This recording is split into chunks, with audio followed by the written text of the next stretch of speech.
په مدرسو او مکتبونو پانګونه وکړئ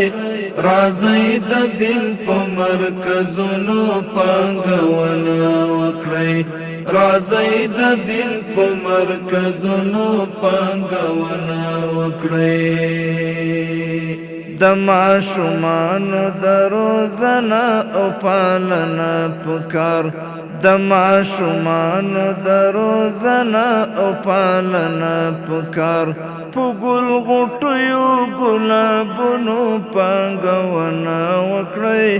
راځئ د دین په مرکزونو پانګونه وکړئ راځئ د دین په مرکزونو پانګونه وکړئ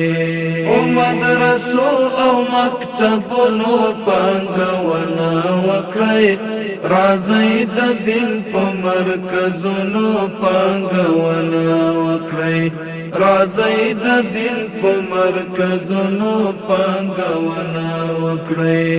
باید چې وساتو ځانونه نور د بل احتیاج